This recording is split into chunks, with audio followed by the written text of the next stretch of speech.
Je suis sûr que vous êtes tous déjà posé la question, pourquoi lors de mes coups d'essai, je ne touche pas le sol? Et on va voir dans cette vidéo comment vous allez pouvoir ramener dans votre routine votre club à toucher le sol.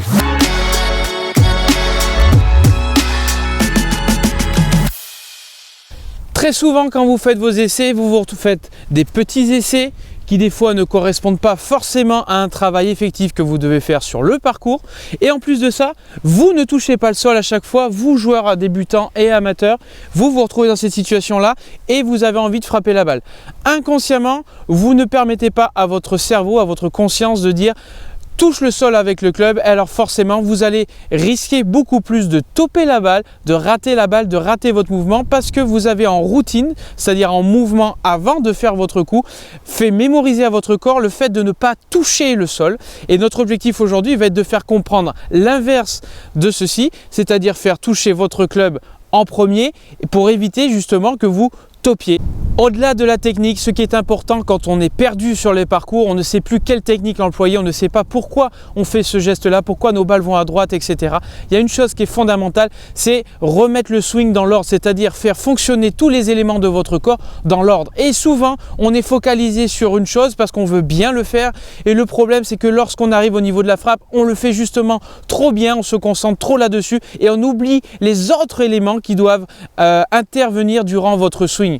Ce qui veut dire que lorsque l'on fait votre mouvement, lorsque vous faites votre mouvement, vous montez et on est toujours omnibulé et on pense très souvent à lancer ses hanches, lancer le corps, lancer l'intégralité de notre mouvement vers la cible pour justement essayer de frapper cette balle-là.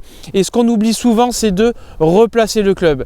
Et afin de replacer le club, aujourd'hui, on va parler de ce que l'on appelle de la séquence cinétique du swing, c'est-à-dire qu'il y a un ordre de fonctionnement que je vais vous apprendre aujourd'hui et vous montrer surtout comment le travailler de manière exagérée pour remettre les choses en place, ce qui va vous permettre dans un premier temps de contrôler votre rythme, de remettre vos différentes fonctions du corps en mouvement dans le bon ordre et surtout permettre à certains éléments qu'aujourd'hui vous ne connaissez pas de se remettre en place de manière simple et intuitive. Naturellement, vous n'allez pas vous focaliser sur le résultat de la balle quand vous allez faire ce mouvement-là au practice, mais vous allez simplement vous concentrer sur le fonctionnement, sur le ressenti que vous allez avoir pour essayer de le retranscrire en termes de routine sur le parcours, mais aussi de vous amener une façon de vous rassurer et de vous amener à comprendre une façon simple pourquoi vous n'arrivez pas à toucher le sol à chaque fois. Dans quel ordre vous devez faire fonctionner votre mouvement, votre corps, les différents éléments de votre swing? Souvent, quand vous venez descendre au niveau de votre swing, vous enclenchez tellement vite les hanches que votre club reste toujours à la même hauteur. Et qu'est-ce qui se passe? Vous vous retrouvez à vous coucher en arrière. Et ce qui se passe au niveau de la balle et du fonctionnement, c'est que vous venez taper la balle à ce niveau-là et vous ne prenez pas votre balle sur l'intégralité de la face et c'est pour ça que souvent avec la vitesse on top et encore plus avec les bois et encore plus avec les longs fers. On va mettre une séquence ensemble de 3 points à respecter. Le premier, vous vous mettez à l'adresse sans aucune technique particulière. Le premier point que vous allez devoir vous concentrer, c'est monter. 3/4 de swing, je monte, je m'arrête. La deuxième technique, ça va être la plus importante, ça va être de lancer vos bras vers le sol uniquement sans engager votre corps volontairement, sans toucher à vos hanches, ce qui vous permettra de créer une dissociation entre le haut et le bas et d'éviter que vos hanches s'enclenchent de beaucoup trop vite. Donc dans un premier temps, vous allez monter 1, 2, ramener le club à l'impact. 1, je monte, 2, je ramène à l'impact. Allez, 1, je monte, je ramène à l'impact. 1, je monte, 2, je ramène à l'impact. Qu'est-ce que l'on peut ressentir et constater lorsque je fais ce mouvement-là? Lorsque je n'enclenche pas mes hanches avec une rotation, ce qui va se passer quand je vais ramener automatiquement mon club vers la balle, je sens mon poids aller automatiquement à gauche. Vous allez maintenir quand même votre poids à gauche pour simplement vous concentrer sur le fait que le club vient descendre par son propre poids et que vos bras viennent en descendant. Ne touchez pas à vos épaules. Ce qui est important, c'est de vous sentir coincé, étriqué à ce niveau-là et ne pas sentir que vos épaules partent en premier. Ça, c'est souvent une fatalité. Vos épaules partent en premier, vos hanches vont suivre par la suite. L'idée, ça va être de bloquer le tout. Si vous n'arrivez pas à bloquer le tout, simplement vous mettez le pied en arrière, le poids à gauche dans ce système-là. C'est complètement contradictoire avec ce qu'on vous a appris, c'est-à-dire d'enclencher les hanches pour lancer tout ça. Mais aujourd'hui, on va aller à l'inverse pour justement remettre dans l'ordre le fonctionnement de votre club. Donc vous vous placez face à la balle, pied gauche face à la balle, pied droit en arrière et vous pouvez prendre fer 7, fer 9 maximum pour justement faire cet exercice. L'idée c'est je monte et je ramène. Et vous voyez, vous laissez aller votre club, vous ne cherchez pas à faire de la distance, vous cherchez simplement à ressentir le poids du club tomber au niveau de la balle. Vous avez fait votre première partie. 1, je monte. 2, je replace sans actionner le bas du corps. Et il faut bien sûr qu'à un moment donné, le bas du corps puisse enclencher pour continuer votre rotation.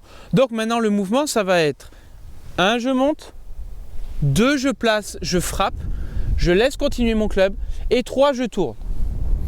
Je vais avoir la sensation de tourner après l'impact. C'est un exercice pour inverser de manière considérable à l'inverse de ce que l'on fait quand on va trop vite avec le corps, quand on va trop vite avec les hanches, qui nous permettra de ressentir le poids du club, l'enclenchement des hanches au bon moment et surtout générer la vitesse au bon moment et pas trop tôt. Vaut mieux la générer un peu trop tard et la rattraper par la suite, faire une gratte et la rattraper par la suite, que de la générer trop tôt et topper. Exercice 1, impact 2, 3, je tourne.